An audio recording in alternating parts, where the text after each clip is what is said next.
Assalamualaikum warahmatullahi wabarakatuh. Perkenalkan, nama saya Hauralita Putri Pasha dengan NIM 9420250880. Di video ini saya akan membacakan soal dan jawaban UAS di matkul Pendidikan Agama Islam.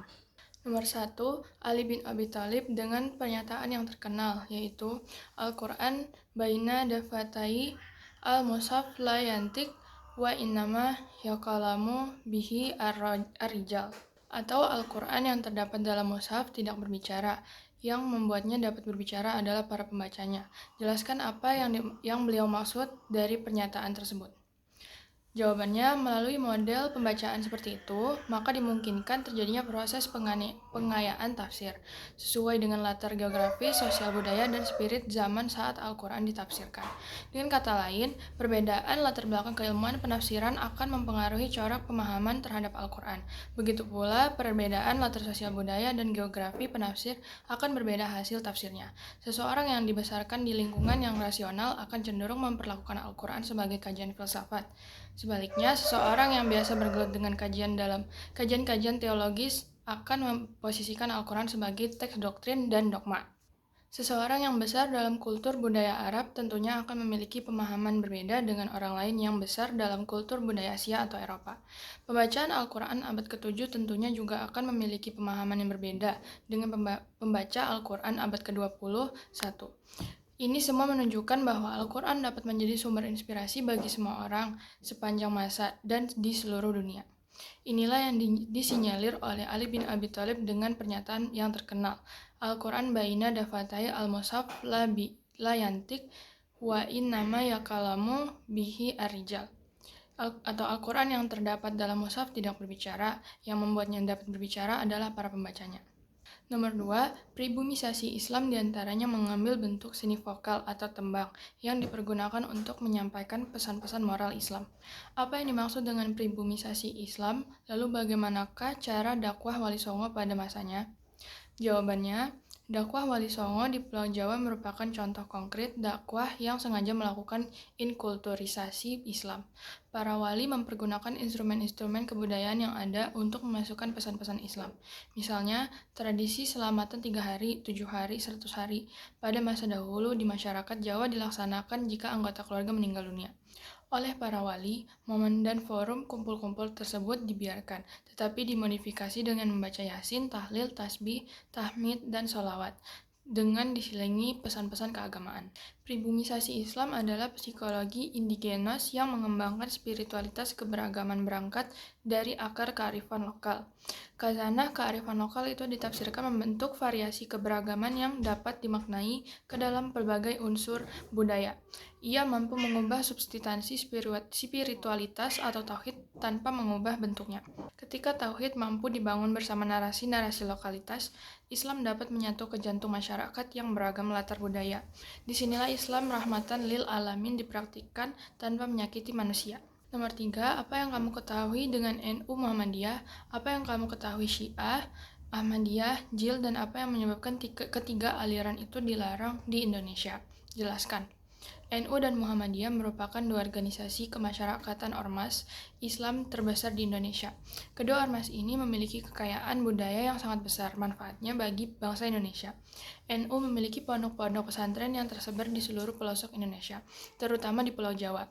Muhammadiyah memiliki sekolah-sekolah dari taman kanak-kanak hingga perguruan tinggi di seluruh pelosok. NU memiliki banyak kiai, sedangkan Muhammadiyah memiliki banyak cendekiawan muslim. Namun, pada periode terakhir ini, NU pun memiliki banyak sekolah dan cendekiawan muslim, sedangkan Muhammadiyah pun memiliki banyak pesantren dan kiai. Kedua ormas ini memiliki banyak lembaga sosial. NU memiliki banyak lembaga pemberdayaan umat dan lembaga rehabilitas sosial, sedangkan Muhammadiyah memiliki banyak rumah sakit, poliklinik, dan panti asuhan. Mengapa masyarakat Indonesia menolak mazhab Syiah? Tentu tidak semua ajaran Syiah ditolak. Keyakinan religius yang bersumber dari Syiah ada yang tidak ditolak. Profesor Dr. Muhammad Amin Rais ketika menjadi Ketua Umum Pimpinan Pusat atau PP Muhammadiyah pernah melontarkan gagasan zakat profesi 20%. Gagasan ini terpengaruh oleh ajaran Humus atau zakat 20% dari Islam Syiah, walaupun dasar-dasar pemikirannya bisa digali dari Al-Quran. Selain menolak Islam Syiah, masyarakat Muslim Indonesia pun menolak Ahmadiyah dan Islam liberal, terutama JIL atau Jaringan Islam Liberal. Ahmadiyah dinilai sudah keluar dari Islam karena memiliki keyakinan bahwa setelah Nabi Muhammad SAW muncul Nabi baru yakni Mirza Ghulam Ahmad atau Pakistan. Setelah itu dimungkinkan akan datang lagi nabi lainnya. Adapun menurut keyakinan religius kaum muslimin Indonesia, Nabi Muhammad SAW adalah nabi penutup terakhir atau nabi terakhir. Demikian juga Jil dinilai sudah keluar dari Islam karena memiliki keyakinan bahwa semua agama adalah sama. Adapun menurut keyakinan religius kaum muslimin, hanya Islamlah satu-satunya agama yang benar dan diridai oleh Allah. Implikasinya, Jil antara lain membolehkan pernikahan antar agama. Adapun menurut keyakinan religius kaum muslimin, wanita muslimah tidak boleh dinikahi kecuali oleh lelaki muslim. Pria muslim boleh menikah dengan wanita dari ahli kitab dengan persyaratan yang sangat ketat. Nomor 4, apa yang melatar belakangi awalnya perbedaan mazhab? Disebutkan mazhab saat wafatnya Nabi Muhammad SAW. Jawabannya, perbedaan mazhab muncul ketika Nabi Muhammad wafat, yakni ketika para sahabat akan menetapkan tokoh yang paling layak untuk memimpin umat menggantikan Nabi Muhammad. Baik sahabat Muhajirin maupun sahabat Ansar, masing-masing merasa paling layak memimpin umat. Muhajirin berargumentasi bahwa merekalah orang yang paling awal mendukung kenabian dan paling dekat dengan kerabatnya, dengan Nabi Muhammad. Sedangkan Ansar pun berargumentasi bahwa Islam menjadi besar berkat perlindungan mereka. Akhirnya Umar bin Khattab radhiyallahu anhu mendeklarasikan Abu Bakar As-Siddiq radhiyallahu anhu atau tokoh Muhajirin sebagai khalifah yang disetujui oleh sebagian kaum Ansar. Keluarga Nabi atau Ahlul Bait yang saat itu sibuk mengurusi jenazah Nabi, manusia agung, merasa kaget karena Abu Bakar diangkat menjadi khalifah. Mereka berdasarkan dalil-dalil yang mereka miliki, memandang bahwa persoalan khalifah sudah tuntas. Isyarat Al-Quran dan Nabi Muhammad SAW menuntut mereka. Jelas sekali menyebutkan bahwa keluarga Nabilah yang layak menjadi ulil amri, karena mereka maksum atau terbebas dari segala dosa dan kesalahan. Bagi 190 mereka, Alilah atau Ali bin Abi Thalib yang pantas menjadi khalifah pertama itu. Pada saat itu sebetulnya sudah ada dua mazhab dalam Islam, yaitu mazhab sahabat atau yang dipelopori oleh kaum Muhajirin dan Ansar, dan mazhab keluarga Nabi atau yang dipelopori oleh Ali bin Abi Thalib. Siti Fatimah Az-Zahra, putri Nabi Muhammad SAW, dan tokoh-tokoh Bani Hashim atau kerabat-kerabat Nabi Muhammad SAW. Inilah sebabnya benih-benih munculnya dua mazhab dalam Islam, yakni mazhab Sunni dan mazhab Syiah. Nomor 5, jelaskan prinsip dasar yang dimiliki oleh ekonomi Islam dan ekonomi konvensional. Jawabannya, prinsip ekonomi konvensional berbeda dengan prinsip ekonomi Islam. Ekonomi konvensional berprinsip berkorban sekecil-kecilnya untuk mendapatkan keuntungan sebesar-besarnya. Prinsip ekonomi tersebut dipergunakan oleh pedagang dan pengusaha semata-mata untuk mencari keuntungan. Dengan modal seadanya, pedagang dan pengusaha berusaha memenuhi kebutuhan sebesar-besarnya atau dengan alat sekecil-kecilnya. Pedagang dan pengusaha berusaha memenuhi kebutuhan secara maksimal. Dalam Islam, ekonomi ialah berkorban secara tidak kikir dan tidak boros dalam rangka mendapatkan keuntungan yang layak. Dengan demikian, pengorbanan tidak boleh sekecil-kecilnya ataupun tertentu saja, melainkan pengorbanan yang tepat harus sesuai dengan keperluan yang sesungguhnya sehingga mutu produksi dapat terjamin.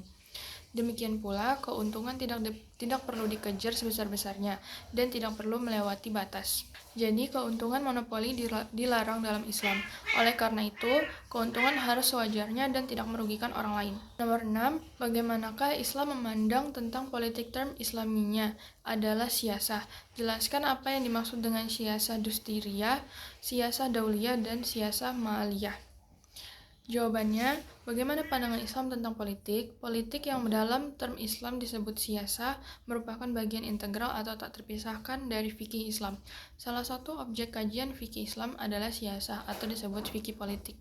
Fikih politik secara global membahas masalah-masalah ketatanegaraan atau siasah dusturiyah, hukum internasional atau siasah dauliyah, dan hukum yang mengatur politik keuangan negara atau siasah maliyah. Cermati ayat-ayat berikut, yaitu Quran Surat An-Nisa ayat 134. Quran Surat Al-Munafikun ayat 9, Quran Surat At-Takasur ayat 1-2, Quran Surat At-Taubah ayat 24, Quran Surat An-Nisa ayat 29-30, Quran Surat Al-Baqarah ayat 219. Bagaimana pendapatmu? Lakukan analisis perbandingan antara karakter manusia berbasis ekonomi Islam dan karakter manusia berbasis prinsip-prinsip ekonomi lainnya atau siasa dustiriyah. Materi yang dikaji tentang cara dan metode suksesi kepemimpinan, kriteria seorang pemimpin, hukum mewujudkan kepemimpinan politik, pembagian kekuasaan atau eksekutif, legislatif, dan yudikatif, institusi pertahanan, keamanan, institusi penegakan hukum atau kepolisian, dan lain-lainnya. Siasa dauliyah atau hukum politik yang mengatur hubungan internasional. Objek kajiannya adalah hubungan antar negara Islam dengan sesama negara Islam. Hubungan negara Islam dengan negara non-Muslim, hubungan bilateral dan multilateral, hukum perang dan damai, gencatan senjata, hukum kejahatan perang, dan lain-lain. Siasah maliyah atau hukum politik yang mengatur keuangan negara. Konten yang dibahas adalah sumber-sumber keuangan negara, distribusi keuangan negara, perencanaan anggaran negara dan penggunaannya, pengawasan dan pertanggungjawaban penggunaan keuangan negara, dan filantropi Islam. Lalu nomor 7, apa tujuan dari pendidikan Islam? Jelaskan apa yang dimaksud dengan Abdullah dan Khalifatullah. Jawabannya, pendidikan dalam Islam bertujuan memanusiakan manusia. Ini berarti tujuan pendidikan adalah menjadikan manusia sadar atas eksistensi dirinya sebagai manusia, hamba Allah yang bertugas sebagai Abdullah dan berfungsi sebagai Khalifatullah. Sebagai Abdullah, ia wajib beribadah hanya kepada Allah. Terbukti dari Quran Surat Az-Zariyat ayat 56. Dan sebagai Khalifatullah, ia harus membangun peradaban yang maju di bumi Allah, ada di Quran Surat Al-Mu'minun ayat 51-53 dan Quran Surat At-Taubah ayat 105. Modal dasar agar manusia dapat memfungsikan dirinya sebagai Khalifatullah adalah iman, ilmu, dan amal. Terbukti dari Quran Surat Yunus ayat 62 dan Quran Surat Ali Imran ayat 110. Tidak mungkin peradaban dibangun di atas dasar kebodohan. Itulah sebabnya menguasai ilmu tetap menjadi hukum wajibnya bagi setiap muslim, terbukti di Quran Surat Al-Mu'minun ayat 12-14 dan Quran Surat At-Taubah ayat 122. Nomor 8, perkembangan agama Islam sejak 14 abad silam turut mewarnai sejarah peradaban dunia. Bahkan pesatnya perkembangan Islam ke barat dan timur membuat peradaban Islam dianggap sebagai peradaban yang paling besar pengaruhnya di dunia. Jelaskan berbagai bukti kemajuan peradaban Islam kala itu dapat dilihat dari beberapa indikator. Jawabannya yang pertama, keberadaan perpustakaan Islam dan lembaga-lembaga keilmuan seperti Baitul Hikmah, Masjid Al-Azhar, Masjid Qarawiyyin, dan sebagainya yang merupakan pusat para intelektual muslim berkumpul untuk melakukan proses pengkajian dan pengembangan ilmu dan sains. Nomor 2, peninggalan karya intelektual muslim seperti Ibnu Sina, Ibnu Haytham, Imam Syafi'i, Ar-Razi, Al-Kindi, Ibnu Rushdi, Ibnu Khaldun, dan lain sebagainya. Lalu nomor 3, penemuan-penemuan intelektual yang dapat mengubah budaya dan tradisi umat manusia, seperti penemuan kertas, karpet, kalender Islam, penyebutan hari-hari, seni arsitektur, dan tata perkotaan. Nomor 4, pengaruh sutamaan, nilai-nilai kebudayaan asasi sebagai manifestasi dari konsep Islam, iman, ihsan, dan takwa. Islam mendorong budaya yang dibangun atas dasar silm atau ketenangan dan kondusivitas, salam atau kedamaian, salamah artinya keselamatan. Sedangkan iman melahirkan budaya yang dilandasi atau rasa aman dan amanah atau tanggung jawab terhadap amanah. Akhirnya, ihsan mendorong budaya hasanah atau keindahan dan atau kebaikan. Lalu nomor 9, sebagaimana telah diketahui, orang yang pertama kali belajar dan mengajarkan filsafat dari orang-orang Sofia atau Sofietis adalah Socrates, kemudian diteruskan oleh Plato, setelah itu diteruskan oleh muridnya yang bernama Aristoteles. Setelah zaman Aristoteles, sejarah tidak mencatat lagi generasi penerus hingga munculnya Al-Kindi pada tahun 801 Masehi. Apa yang diperintahkan oleh Raja Al-Ma'mun dan Raja Harun Ar-Rasyid kepada Al-Kindi? Jelaskan apa yang dimaksud dengan masyarakat Madinah. Jawabannya, sebagaimana telah diketahui, orang yang pertama kali belajar dan mengajarkan filsafat dari orang-orang Sofia atau Sofistis adalah Socrates. Kemudian diteruskan oleh Plato, setelah itu diteruskan oleh muridnya yang bernama Aristoteles. Setelah zaman Aristoteles, sejarah tidak mencatat lagi generasi penerus hingga munculnya Al-Kindi pada tahun 801 Masehi. Al-Kindi banyak belajar dari kitab-kitab filsafat karangan Plato dan Aristoteles. Oleh Raja Al-Ma'mun dan Raja Harun ar-Rasyid, pada zaman Abbasiyah, Al-Kindi diperintahkan untuk menyalin karya Plato dan Aristoteles tersebut ke dalam bahasa Arab. Secara filosofis, Islam memiliki semangat membangun peradaban yang oleh Nabi Muhammad diterjemahkan dalam bentuk masyarakat madani atau masyarakat Madinah.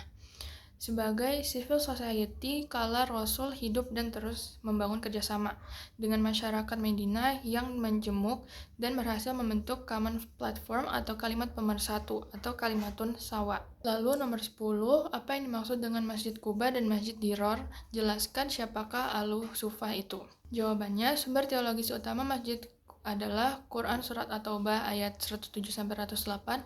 Berdasarkan dua ayat di atas, ada dua tipe masjid. Yang pertama, tipe masjid Kuba yakni masjid yang didirikan oleh Rasulullah dengan tujuan untuk meningkatkan ketakwaan, dan kedua, masjid Dirar, yakni masjid yang didirikan oleh orang-orang munafik dengan tujuan untuk menimbulkan kemudaratan bagi orang-orang mukmin.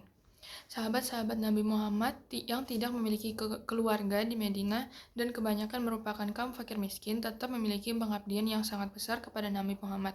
Bertempat tinggal di selasar Masjid Nabawi, mereka diberi makan oleh Nabi Muhammad dan para dermawan kaum muslimin Madinah. Mereka bekerja untuk melayani Nabi Muhammad dan membantu meringankan pekerjaan kaum muslimin. Mereka selalu siap diperintahkan oleh Nabi Muhammad sewaktu-waktu. Mereka itulah ahli sufah. Sekian dari saya, mohon maaf jika ada kesalahan kata. Wassalamualaikum warahmatullahi wabarakatuh.